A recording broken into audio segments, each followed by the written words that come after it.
आज की इस वीडियो में हम डन डबल फाइव गेम के बारे में रिव्यू करेंगे कि ये जो ऐप है किस तरह वर्क करती है, क्या ये रियल है, क्या ये फेक है। जो लोग दूसरे बाबा इसके बारे में बात कर रहे हैं, क्या ये हकीकी है, क्या ये झूठ है, आपको इसी वीडियो में कंप्लीट मालूमात देंगे। आपने वीडियो को बिल्कुल स्किप नहीं करना, वीडियो कंप्लीट वॉच करेंगे तो आपको मुकम्मल डिटेल के साथ मालूमात मिलेगी। अपने चैनल को सब्सक्राइब नहीं किया, ज़रूर सब्सक्राइब कर दें ताकि जो हमारी नेक्स्ट वीडियो सबसे पहले आप तक जल्दी पहुँचे। अब चलते हैं वीडियो की तरफ। जो लोग यहाँ पर वर्क कर रहे हैं सोशल मीडिया पर या काम कर रहे हैं, किस तरह कर रहे हैं। पहली बात, जो लोग यहाँ पर काम करते हैं या वर्क करते हैं वो उनके अपने राय और अपना तजुर्बा और अपना स्टाइल के लिहाज से काम करते हैं। आप जो भी काम करें आप उसका खुद रिव्यू लें, फिर वो आप काम स्टार्ट करें। उम्मीद करता हूँ हमारे साहब में दोस्तों आपको समझ आ चुकी होगी।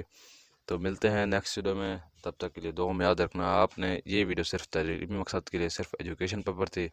मिलते हैं नेक्स्ट वीडियो में, तब तक के लिए अल्लाह हाफिज़।